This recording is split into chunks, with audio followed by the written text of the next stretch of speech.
Ipinagkaloob nila ang kanilang katapatan sa akin matapos kong makamit ang kalayaan sa pananalapi.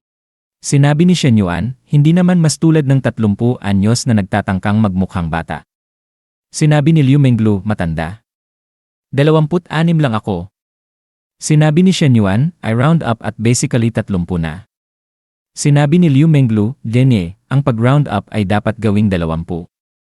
Sa pamamagitan ng paraan, ang mga improvement measures ng kumpanya ay gumagana ng mabuti. Ang service awareness sa mga tindahan ay malinaw na umunlad, at ang follow-up tracking ay mas proactive.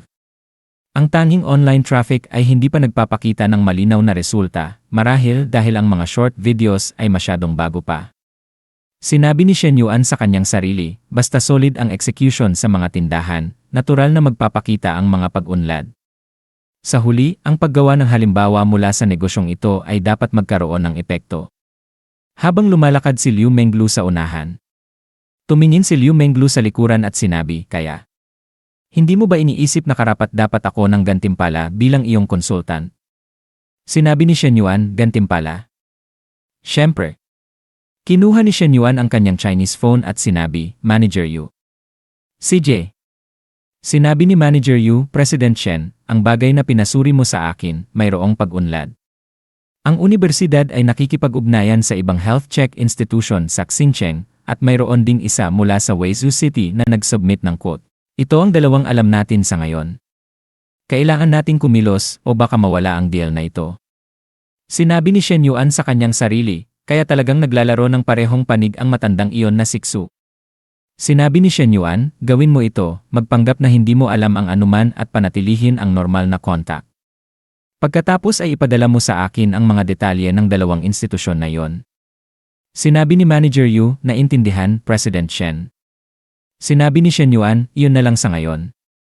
Sinabi ni Liu Menglu, Hubby, may problema ba? Sinabi ni Shen Yuan, may matandang lalaking sinusubukan akong tusukin sa likod. Sinabi ni Liu Menglu, aling matandang lalaki? Sinabi ni Shen Yuan, hindi mo siya kilala. May kinalaman ito sa health check center. Sa tingin niya madali akong bulin? Sinabi ni Liu Menglu, Hubby, durugin mo siya. Sinabi ni Shen Yuan, hindi siya babae. Sinabi ni Liu Menglu, kung gayon isara mo siya. Habang pinagpapawisan si Shen Yuan at sinabi sa kanyang sarili, nakakailang aling kotse ang dapat kong sakyan. Pumasok si Chen na sa kotse. Sinabi ni Chen na, Shen Yuan, bakit hindi mo nalang i-drive ang 911 ni Lulu pabalik? Matagal ka nang hindi nagmamaneho, malamang na gusto mong i-enjoy ito. Sinabi ni Shen Yuan, pwede yon. Sinabi ni Chen na, kung gayon una na kami. Bay, sinabi ni Shen Yuan, may problema ba? Hindi ka mukhang masaya. Sinabi ni Liu Menglu, wala naman. At sinabi sa kanyang sarili, hindi man lang nagsalita si Shen Yuan, bakit nagsalita si Chen na? Ipinapakita ba niya ang kanyang main wife status? Sinabi ni Liu Menglu, Hubby, gusto mo bang magmaneho? Sinabi ni Shen Yuan, ikaw ang magmaneho. Mayroon pa akong bagay na kailangang asikasuhin. Sumagot si Shen Yuan sa telepono at sinabi, Hello, Counselor, nasaan ka? Sinabi ni Counselor Lixiao sa opisina. Malapit nang dumalo sa isang meeting. May problema ba? Sinabi ni Shen Yuan, dadalo ba ang principal sa meeting? Sinabi ni Counselor Lixiao, dadalo siya. Sinabi ni Shen Yuan, kung gayon gawin mo ito Sinabi ni Liu Menglu, nandyan ka na naman tuwing ginagawa mo ang mukhang iyan, may gagawin kang gulo. Sinabi ni Shen Yuan, yeah. Anong mukha? Sinabi ni Liu Menglu, ang smug na little smirk sa sulok ng iyong bibig. Sinabi ni Shen Yuan sa kanyang sarili, kung hindi tutupad si Xu Shutai sa kanyang salita, kung gayon hindi ko na kailangang mag-save ng mukha para sa kanya. Kalahating oras mamaya sa conference room. Sinabi ng isang guro, dapat lahat ay matatag na itinataguyod ang kaligtasan bilang top priority. Tinitiyak na ang mga mag-aaral ay mayroong makabuluhan at ligtas na bakasyon. Sunod, inaanyayahan natin si Principal Yang Hongjin na magbigay ng mga tagubilin. Sinabi ni Yang Hongjin, Principal, main campus, ang kaligtasan ay hindi maliit na bagay, ang responsibilidad ay mas malaki kaysa sa langit, ang summer vacation ay palaging Tumayo si Counselor Lixiao at namumula. Sinabi ni Secretary Lu, Teacher Li, ano ang ginagawa mo? Sinabi ni Counselor Lixiao, kailangan kong sagutin ang tawag na ito. Sinabi ni Secretary Lu, anong tawag ang hindi pwedeng maghintay? Nagsasalita ang principal. Umupo ka. Sinabi ni Councilor Lixiao, hello, Shen Yuan, CJ. Habang nagsasalita siya ng malakas. Patuloy na sinabi ni Councilor Lixiao, oh. Hindi, dapat akong magpasalamat sa iyo sa ngalan ng paaralan para sa iyong 1 milyong investment. Kung wala iyon, hindi mag-exist ang entrepreneurship base. Sinabi ni Yang Hongjin, Principal, Main Campus, ang Shen Yuan na binanggit niya, yan ba ang mag-aaral na nag-invest sa entrepreneurship base? Sinabi ni Vice Principal. Sinabi ng matandang guro, magiging senior na siya pagkatapos ng summer. Narinig ko na kumita siya sa foreign trade at finance at nag-donate ng 1 milyon pabalik sa paaralan. Mayroon din siyang maraming honors. Sinabi ni Yang Hongjin, punong guro, main campus, maraming mga nagtapos ang umaalis sa paaralan, ngunit kaunting bumabalik. Ang mga mag-aaral na tulad niya ay dapat suportahan upang ang ating institusyon ay makapag-produce ng mga kilalang tao sa mundo ng negosyo. Habang pumasok muli si Councilor Lixiao, namumula at sinabi, pasensya na, lahat, kailangan kong sagutin ang tawag na iyon dahil sa isang urgenteng bagay ng mag-aaral. Sinabi ni Yang Hongjin, punong guro, main campus, ang isang mag-aaral na tumatawag sa iyo muna ay nagpapakita ng iyong kahalagahan sa kanila. Ang kanyang tagumpay ay malamang na may kinalaman sa iyong gabay din. Sinabi ni Councilor Lixiao, hindi ko talaga masyadong ginawa ng marami, tupad ko lang ang aking tungkulin bilang isang guro. Siya ay talagang natatangi. Bukod sa investment, kamakailan lang ay nakakuha siya ng isang health management company. Sinabi ni Yang Hongjin, punong guro, main campus, may sarili rin siyang kumpanya. Umupo si Councilor Lixiao at sinabi, mula sa narinig ko, ang saklaw ng negosyo nito ay limitado pa, kaya urgenteng kailangan nito ng expansion. Sinabi niya na dapat niyang pasalamatan si Vice Principal Xu sa pagpapakilala sa health check project ng paaralan. At sinabi sa kanyang sarili, baka ma-offend nito si Vice Principal Xu, ngunit para kay Shen Yuan, kailangan kong gawin ang lahat. Sinabi ni Vice Principal Xu sa kanyang sarili, pasalamatan ko siya para sa ano. Nabanggit ko lang ang proyekto, hindi ko kailanman ipinangako ito sa kanya. Sinabi ni Yang Hongjin, punong guro, main campus, karamihan sa ating mga nagtapos ay pumapasok sa finance o trade. Kaunting nagtatagumpay sa negosyo. Kung ang kanyang kumpanya ay nakatugon sa mga kinakailangan, ang paaralan ay maaaring naangkop na mag-allocate ng mga mapagkukunan. Pinawisan si Vice Principal Xu at sinabi, tama ang sinabi ng punong guro. Kaya ko inirekomenda ang proyekto sa kanya. Sinabi ni Yang Hongjin, punong guro, main campus, gayunpaman, ang mga kwalifikasyon ay dapat pa ring matugunan ang mga pamantayan. Ang kompetisyon ay dapat manatiling patas, hindi tayo maaaring magbukas ng backdoors dahil lang siya ay ating mag-aaral. Sinabi ni Vice Principal Xu, naintindihan, punong guro Yang.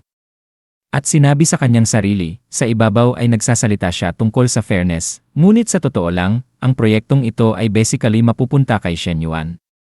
Ang Shen Yuan na ito ay talagang may kakayahan, ginamit pa niya si Teacher Lee para lampasan ako at direktang magsalita sa punong guro.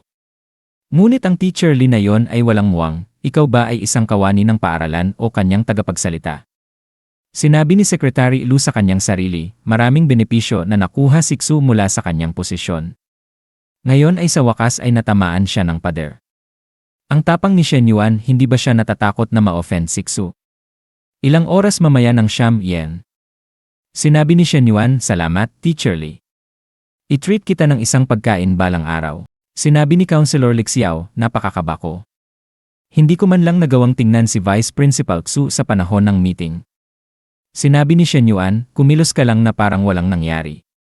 Sa kanilang mga mata, ako ang gumamit sa iyo, kaya ang anumang pagkamuhi ay ididirekta sa akin.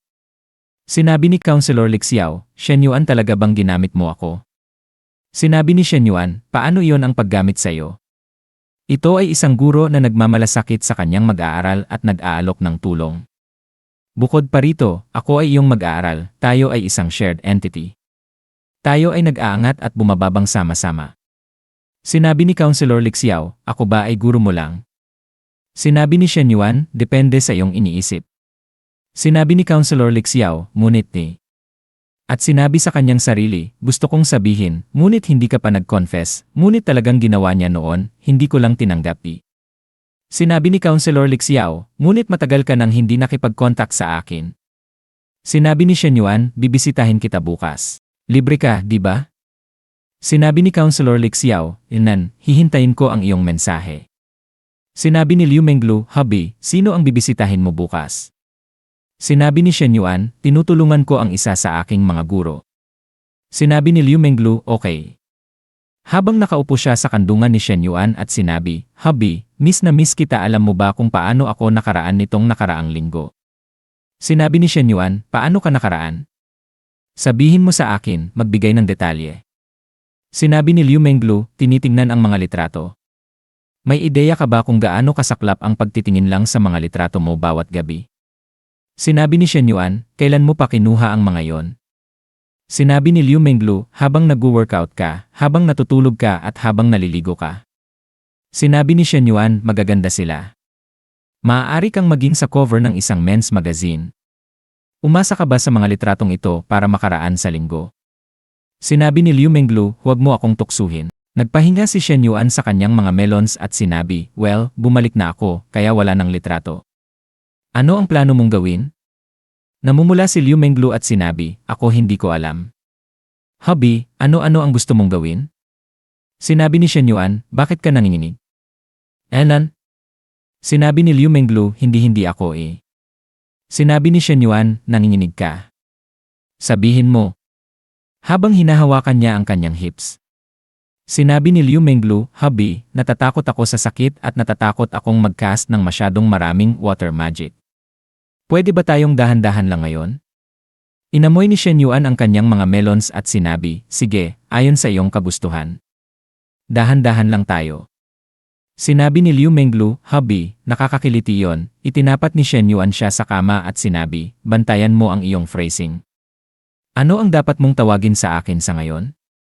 Mahigpit na hinawakan ni Liu Menglu si Shen Yuan at sinabi, Yine Daddy. Habang pinagpapawisan siya. Kinabukasan ng umaga. Sinabi ni Liu Menglu, Hubby, bumalik ka na ba mula sa iyong workout? Halika dito, punasan ko ang iyong mukha. Halos handa na ang almusal habang inihahandog niya ang isang sariwang tuwalya. Kinuha ni Shen Yuan at sinabi, mas okay ka na ba? At sinabi sa kanyang sarili, kahit na maingat ako kagabi, sinabi pa rin ni Coach Liu na hindi niya kayang tiisin sa huli. Sinabi ni Liu Menglu, mas mabuti na. Maganda ang aking pundasyon, kaya mabilis akong nakaka-recover, sinabi ni Shen Yuan, maganda. Pumili ka ng bahay sa susunod na ilang araw. Ang budget ay 3 milyon. Sinabi ni Liu Menglu, ha? Sinabi ni Shen Yuan, pumili ng gusto mo. Basta huwag sa parehong complex kina Nana. Tumalon si Liu Menglu at mahigpit na yumakap kay Shen Yuan habang pinipindot ang kanyang mga melons sa kanya at sinabi, Hua. Hubby, salamat. Ikaw ang pinakamahusay. Mua. Mua. Sinabi ni Shen Yuan, kakapunas ko lang ng mukha, huwag mo na uliting madumihan. Biglang tumalon at lumakad si Liu Menglu palayo habang tinatawagan si Hao Qianqian at sinabi, Qianqian, libre ka ba? Halika, mag-house hunting tayo. Sabi ni Shen Yuan, bibilihan niya ako ng bahay na nagkakahalaga ng 3 milyong yuan. Sa labas na alala ni Hao Qianqian si Liu Menglu at sinabi, ano? Shen Yuan. At sinabi sa kanyang sarili, isang bagay na si Nana ang nakakuha ng bahay, ngayon pati si Lulu ay nakakakuha ng isa. At si Shen Yuan ang bumibili sa kanilang dalawa. Kayong lahat ay securing the bag habang ako ay nasa labas na nalulunod. At seryoso, bakit mo sinasabi sa akin ito? Bakit? Sinabi ni Shen Yuan sa kanyang sarili, sa 3 ras cashback ng system, ang pagbili ng bahay para kay Coach Liu ay magbibigay sa akin ng 6 milyong profit. Kung tataas ng 3 points ang kanyang affection sa proseso, maaari akong kumita ng 12 milyon. Habang dahan-dahang tinanggal niya ang kanyang shirt at nakikinig kina Liu Menglu at Hao Qianqian na nag-uusap sa telepono, sinabi ni Shen Yuan sa kanyang sarili, kung patuloy akong magfa-farm ng bawat nice girl sa pace na ito, maaari akong madaling maabot ang daan-daang milyon o kahit bilyon. Ang sinumang babae na may affection sa ilalim ng 70 ay hindi makakakuha ng big-ticket items na mahigit sa 1 milyon. Kahit na sila ay lumampas sa 70, kailangan ko silang obserbahan ng ilang panahon. Tumingin si Liu Menglu sa likuran at sinabi, Hubby, masaya talaga ako. Sinabi ni Shen Yuan, pumili ka na ng bahay mo. Pupunta ako sa kumpanya para tingnan ang mga bagay. Sinabi ni Liu Menglu, Ladenan. Isang oras mamaya sa Jinfu Company. Ibinigay ni Zhong Yu ang mga dokumento at sinabi, Ginoong Shen, ito ang summary ng ES Department mula noong nakaraang linggo. Gumawa kami ng ilang pagbabago sa recruitment at employee training. Ang focus ay sa dalawang lugar na ito, hiring at training ni. Sinabi ni Shen Yuan, mas mahigpit na hiring. Naisip mo ba ang kahirapan ng recruitment? At saka, makakaapekto ba ang madalas na training sessions sa kanilang aktwal na oras ng trabaho? Sinabi ni Zhong Yu, tungkol sa recruitment, plano naming taasan ang benefits package, ngunit hindi pa finalized ang specific budget. Ang mga training sessions ay nasa ilalim ng 1 oras. Karamihan ay gumagamit ng downtime ng mga empleyado, kaya hindi ito makakaapekto sa kanilang trabaho. Sinabi ni Shen Yuan, Yenen, magaling. Pwede ka nang umalis. Bakit napakaraming tao sa labas? Hindi ba sila nag-check-in bago pumunta para mag-report? Sinabi ni Zhong Yu, dahil 1 linggo kang wala, lahat ay na-miss ang pagkakataong mag-report ng personal. Narinig nilang bumalik ka at gusto nilang makakuha ng iyong mga tagubilin. Sinabi ni Shen Yuan, mag-meeting na lang tayo. Ayusin ang first-tier management sa malaking conference room. Sinabi ni Zhong Yu, Ginoong Shen. Sinabi ni Shen Yuan, ito ang downside ng hindi pagkakaroon ng executive assistant. Malapit nang matapos ang department rotations ng aking maliit na secretary. Oras na para opisyal na magsimula siya. Pagkatapos ng meeting, lumabas si Shen Yuan at sinabi ni Manager Yu, Ginoong Shen, si Principal Tsu ang nakipag-contact sa akin ngayon na humihingi ng specific quote at detalye. Dapat ba tayong sumunod sa market price o mag-offer ng discount? Sinabi ni Shen Yuan, tugmain lang ang quotes ng dalawang kumpanya. Kung gusto ni Old Tsu ng kickback, maaari natin itong idangle sa harap niya, ngunit ang inisyatiba ay dapat manatili sa ating mga kamay. Sinabi ni Manager Yu, nakuha ko na. Alam ko ang gagawin ko. Maghahanda na ako. Pumunta sa Foreign Affairs Office. At sinabi sa kanyang sarili, mukhang hindi kailangan ang aking mga naunang pag-aalala. May seryosong connection si Ginoong Shen. Sinabi ni Shen Yuan, Manager Yu, kung makikita mo si Fu Yingzi, sabihin mo sa kanyang pumasok. Sinabi ni Manager Yu, gagawin, Ginoong Shen. Ilang sandali mamaya. Pumasok si Fu Yingzi sa opisina ni Shen Yuan at sinabi, Boss, tinawag mo ako. Sinabi ni Shen Yuan, hindi masama. Lalong lumalaki ang iyong panlasa sa damit. Sinabi ni Fu Yingzi, ano ang problema, boss? Pakiramdam ko hindi ka nasa mabuti kapag bumabati ka sa akin ng ganito. Sinabi ni Shen Yuan, damn. Ganoon ba talaga ako? Ang iyong mga kaklase ay nasa summer break. Hindi mo ba naisip na mag-take ng ilang oras na bakasyon para umuwi? Sinabi ni Fu Yingzi, sa lahat ng bagong hakbang sa panahon ng company reorganization at sa iyong pagkawala, paano ako makakapag-isip ng pagpapahinga? Bilang iyong mata at tainga sa kumpanya, kailangan kong mag-ingat. Boss, hindi mo ba sinusubok ang aking loyalty? Sinabi ni Shen Yuan, bakit ka palaging nagdadagdag ng sobrang drama? Inaalagaan lang kita. Kumusta ang mga rotations? Ilang department ang natitira? Sinabi ni Fu Yingzi, isa na lang, ang finance department. Tatagal ng mga 1 linggo at kalahati. Sinabi ni Shen Yuan, maganda. Plinano kong iparotate ka rin sa ilan sa mga tindahan. At saka, kailangan mo nang magsanay sa trabaho dito para maghanda para sa hinaharap. Sinabi ni Fu Yingzi, ha? Anong trabaho dito? Sinabi ni Shen Yuan, nakalimutan mo ba ang iyong orihinal na trabaho? Ikaw ang aking secretary. Ano, ayaw mo nang gawin ito para sa akin? Habang ini-imagine ni Fu Yingzi si Shen Yuan na gumagawa ng move sa kanya sa office table. Namumula si Fu Yingzi at sinabi, Habang sinabi sa kanyang sarili, ano ang sinasabi ni Shen Yuan? Ano ang ibig niyang sabihin, ayaw nang gawin ito para sa kanya? Sa tono at tingin na iyon mahirap hindi mag-isip sa direksyong iyon. Sinabi ni Fu Yingzi, hindi. Hindi ko lang inasahan. Akala ko ay i-assign mo ako sa ibang posisyon. Sinabi ni Shen Yuan, ang secretary ang empleyadong pinakamalapit sa boss. Kung magagawa mo ng mabuti ang iyong trabaho, magkakaroon ng maraming oportunidad sa hinaharap. Ang Jinfu ay simula pa lang. Sinabi ni Fu Yingzi, Lelenan, nakuha ko na. Boss, kung wala nang iba, babalik na ako sa trabaho. Tawagan mo ako kung kailangan mo ako. Sinabi ni Shen Yuan, sige. At sinabi sa kanyang sarili, mayroon na akong personal assistant at ngayon ay administrative secretary. Sa wakas ay nabubuo ang aking inner circle. Ang hinaharap ay maliwanag. Biglang pumasok si Liu Menglu at sinabi, "Hubby, tiningnan ko ang dalawang developments ngayong umaga. Pareho ay talagang maganda. Plano kong tumingin ng isa pa ngayong hapon." Sinabi ni Shen Yuan, "Maganda. Medyo busy ako lately. Kapag nagdesisyon ka na, ipadala mo lang sa akin ang account info at i-transfer ko ang pera." Biglang yumakap si Liu Menglu kay Shen Yuan mula sa likuran at hinalikan siya sa pisngi habang sinabi, "Salamat, hubby." Sinabi ni Shen Yuan, Sige. Ito ang opisina, bantayan mo ang iyong pag-uugali." Sumagot si Shen Yuan sa telepono at sinabi, "Counselor, nasa paaralan ba siyang Hong Jin?" Sinabi ni Counselor Lixiao, "Nandoon siya." Sinabi ni Shen Yuan, "Sabihin mo sa kanya na bibisitahin ko siya ngayong hapon." Sinabi ni Counselor Lixiao, "Okay." Sinabi ni Shen Yuan kay Liu Menglu, "Tulungan mo akong maghanda ng 2 karton ng Hichian Xia cigarettes at 2 boat ng Flying Fairy Mautai. Kailangan kong bumisita sa isang tao." Sinabi ni Liu Menglu, "Walang problema. Ngunit sino ang natitira na karapat-dapat ng personal na pagbisita mula sa iyo?" At dito na nagtatapos ang video natin ngayon. Maraming salamat sa panonood, sobrang na-appreciate ko kayo lahat. Kung nagustuhan nyo ang content, huwag kalimutang i-like at mag-subscribe para hindi nyo ma-miss ang susunod na mga videos. May gusto kayong sabihin o may tanong? Mag-comment lang sa baba, gusto kong marinig ang opinyon nyo. Hanggang sa susunod mga kagoto. Stay awesome, stay curious, at kita-kits sa next video.